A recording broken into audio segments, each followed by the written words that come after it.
My wife had an affair thinking she'd found true love, her lover used her and left, and now she's begging me to take her back. I always believed our marriage was built on an unbreakable foundation of trust and commitment. For 10 years, my wife, Melissa, and I had navigated life's ups and downs together. We shared dreams, built a home, and celebrated countless milestones side by side. But somewhere along the way, something shifted. I never suspected that beneath the surface of our quiet life, Melissa was chasing an illusion, a promise of true love that would ultimately shatter everything.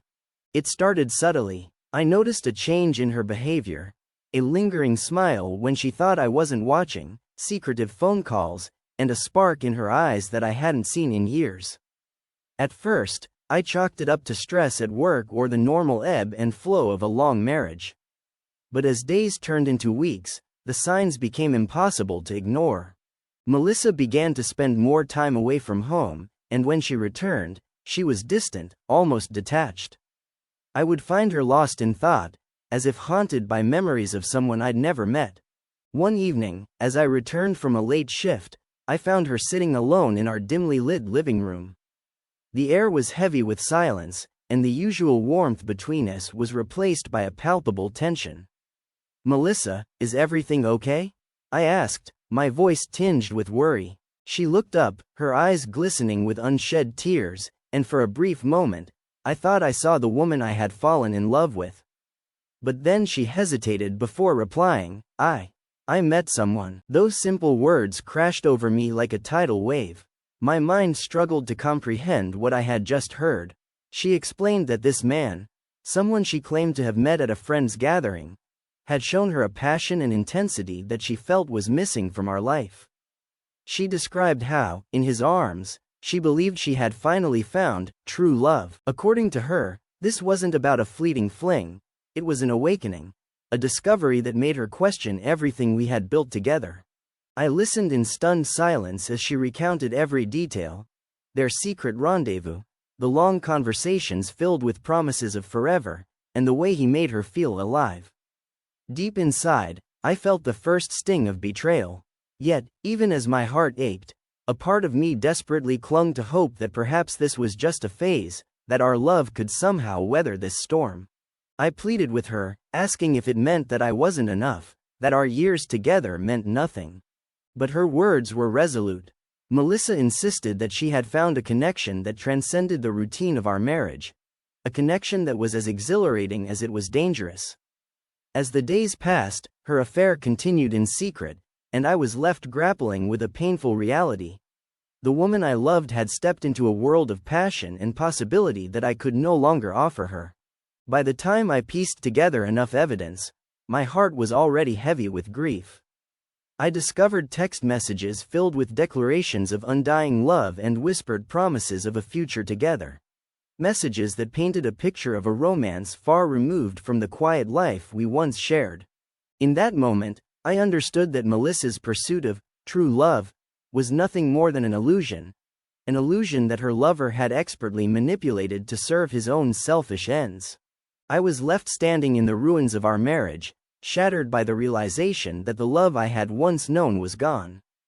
And as the curtain fell on that painful chapter, I braced myself for the aftermath of a betrayal that was far deeper and more devastating than I could have ever imagined.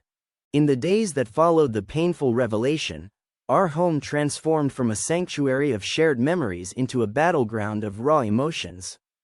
The initial shock of Melissa's confession gave way to a cascade of consequences that neither of us had foreseen.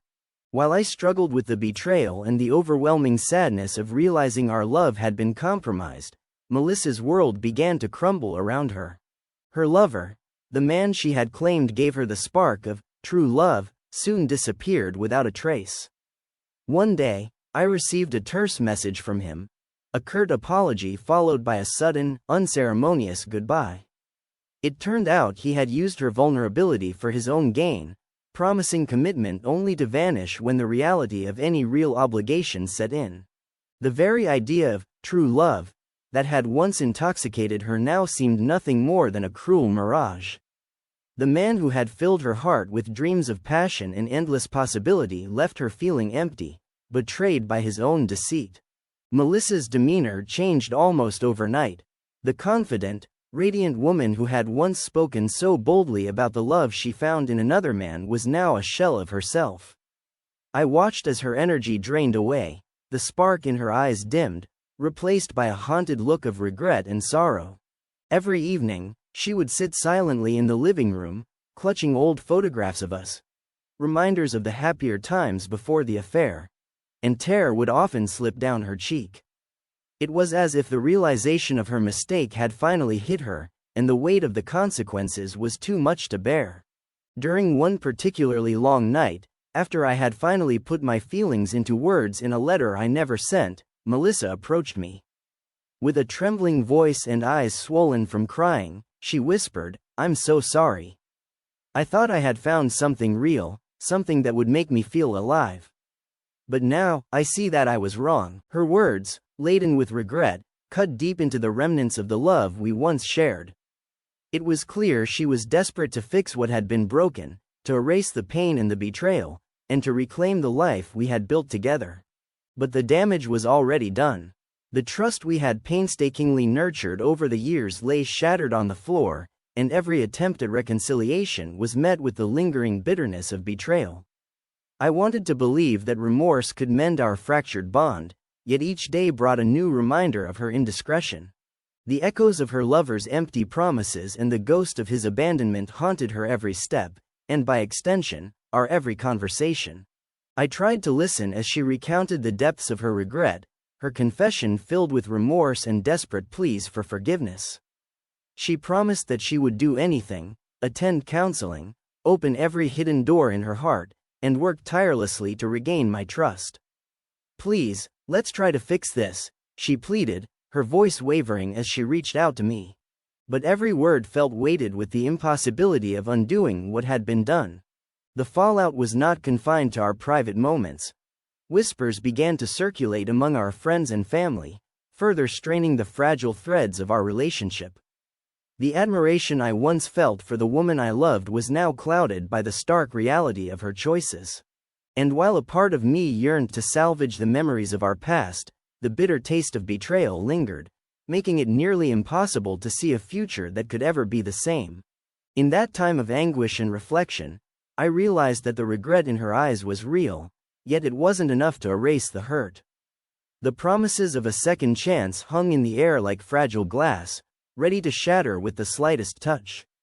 I stood at the crossroads, questioning whether our marriage could be pieced back together or if some wounds were simply too deep to heal. In the weeks that followed the fallout, I found myself drifting into a period of deep introspection, a time when the pain of betrayal forced me to confront not only my wife's actions, but also my own sense of self.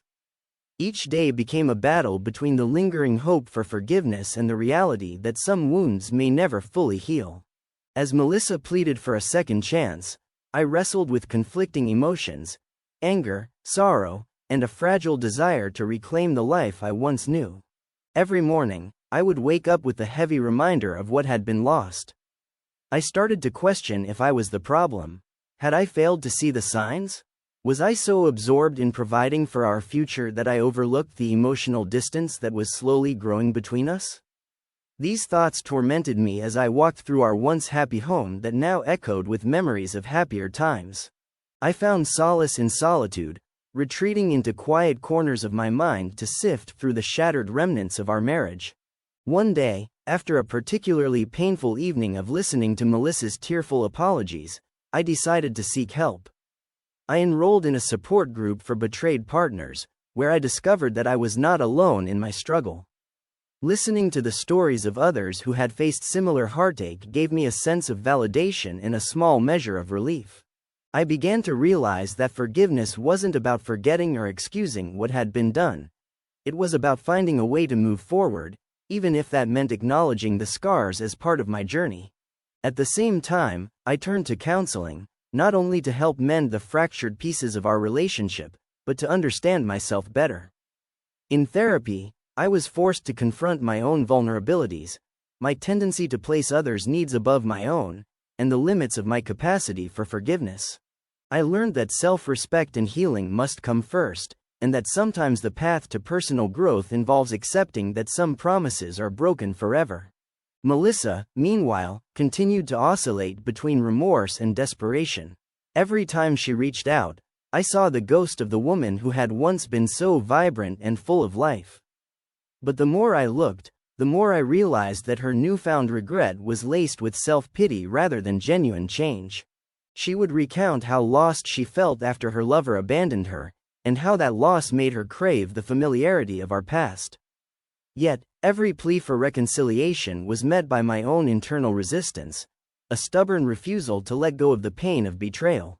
I spent long nights journaling, pouring out my frustrations and fears onto paper. With each entry, I began to understand that my journey was not about winning back what we once had. It was about rediscovering who I was when my identity was tied up solely in our marriage. I started exploring hobbies I had long neglected, reconnecting with old friends, and even taking up running as a way to channel my emotional energy into something constructive. Slowly, the anger began to subside, replaced by a quiet determination to rebuild myself from the inside out. I realized that while I could empathize with Melissa's remorse, I could not ignore the reality that the trust between us had been irrevocably damaged. Forgiveness, I learned, wasn't a magic fix. It was a process of accepting that some parts of our past could never be undone. In that painful process of self-discovery, I finally reached a turning point. I began to see that moving forward didn't mean erasing the past, but rather, using its lessons to build a stronger, more resilient version of myself. And as I embraced this newfound strength, I knew that the decision to forgive, or not, would ultimately be mine alone. In the weeks that followed my deep introspection and painstaking self-discovery, the realization that our marriage had been irreversibly damaged grew louder with every passing day. Despite Melissa's desperate pleas and tearful promises to fix what she'd broken, I could no longer ignore the echo of betrayal that haunted every corner of my heart. The wounds were too deep, and the trust we once shared had dissolved into an endless cycle of regret and resentment. It became painfully clear that trying to mend the pieces of our fractured union would only lead to more heartache. One evening, as the sky darkened and a storm brewed outside, I sat alone at the kitchen table. Our table that had once seen laughter, love, and dreams of forever. I stared at the remnants of a life we had built together, photographs, old letters, and mementos that now seemed to belong to another time. In that quiet solitude, I knew I had to make the final decision. The person I once was, the husband who believed in unwavering loyalty and commitment, was no longer intact. I had to reclaim my life, my dignity, and my self-worth. Melissa appeared in the doorway, her eyes red from crying, her face etched with desperation. "Please, let's talk," she whispered, her voice trembling as if carrying the weight of every regret. I listened as she recounted her breakdown, her lover's abandonment, and the emptiness that followed. A raw confession that revealed the true extent of her remorse. She pleaded for another chance, promising that she would change, that she had learned her lesson. But every word felt like a reminder of the pain and betrayal that had already shattered our bond. I took a steady breath, my heart heavy yet resolute. "Melissa, I've spent these last few weeks trying to understand, trying to forgive, and even imagining a future where we could rebuild what was lost. But I've come to realize that forgiveness isn't a bandage for broken trust, it's a choice to move on. And I can't continue to live in a past filled with lies and hurt," I said softly, the finality in my tone leaving no room for further debate. Her eyes filled with tears as she pleaded, "I can change. I can fix this if you just give me one more chance." But in that moment, I saw not the woman I once loved, but someone defined by regret. A person who had chased a fleeting illusion of true love, and had paid the ultimate price. I knew that my healing depended on letting go of the past, on stepping forward into a future unburdened by betrayal. "I'm sorry, Melissa," I replied, my voice steady despite the sorrow that churned within me. "I loved you deeply, but I can't keep living in the shadow of what happened. I deserve a chance at a life where I'm truly valued, and I can't find that in a relationship built on broken promises and endless what-ifs." With that, I stood up, signaling the end of a chapter that had been as beautiful as it was painful. In the days that followed, I began the process of entangling my life from the remnants of our failed marriage. I sought solace in friends, leaned on family, and eventually took up new pursuits that reawakened my sense of purpose. Each step I took away from that life was a step toward rediscovering who I was without the burden of betrayal. Now, as I look back on the journey, I understand that some endings are necessary for new beginnings. Melissa's desperate attempts to fix our marriage were sincere, perhaps, but they came too late to mend the deep fractures that had formed between us. I am finally on a path to healing, one where I prioritize my own well-being and embrace a future filled with hope, free from the ghost of a love that couldn't survive the truth. And so, with a bittersweet sense of closure, I close the door on our past and step forward into the promise of a new beginning.